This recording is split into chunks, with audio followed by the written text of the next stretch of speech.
आप सभी का बहुत बहुत स्वागत है अष्टावक्र गीता के इस 11वें प्रकरण में। आज हम दूसरे सूत्र को जानने का प्रयास करेंगे।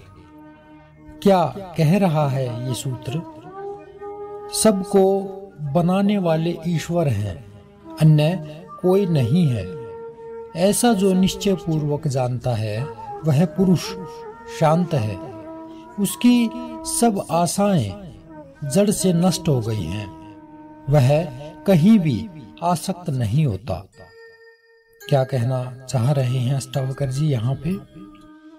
देखिए, आसक्ति का कारण संसार नहीं है, बल्कि समय की वासना है, तृष्णा है, कामना है, कुछ प्राप्त करने की इच्छा का होना है। समय का जो यह स्वार्थ है, ये ही आसक्ति का कारण है।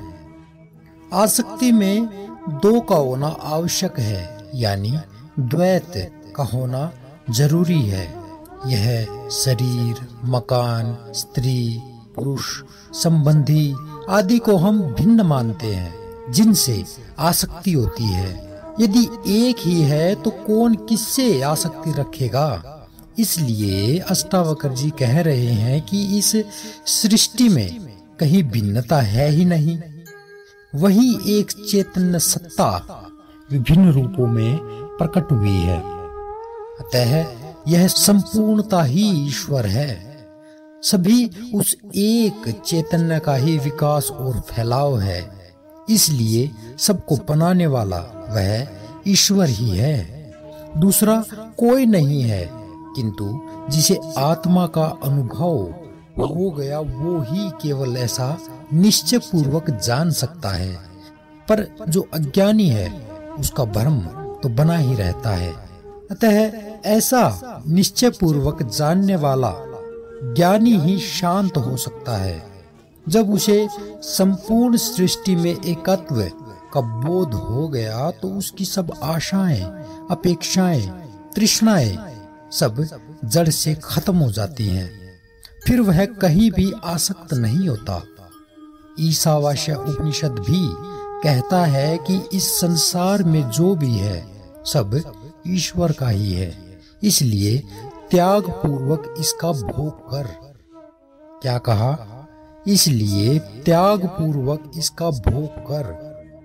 जो ईश्वर को जान लेता है कि वही सब है, जो मिला है वह भी उसी का है, जो छूटता है वो भी उसी ईश्वर का है, तो त्याग अपने आप हो जाता है।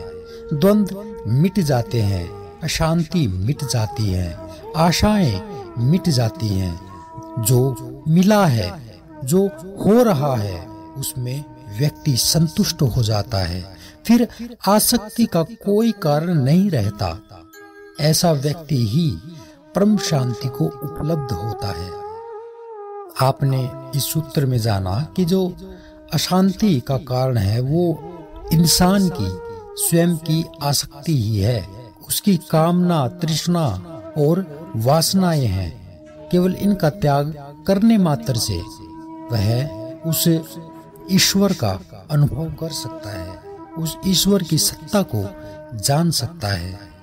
अगले सूत्र में कल फिर मिलेंगे। तब तक के लिए नमस्कार।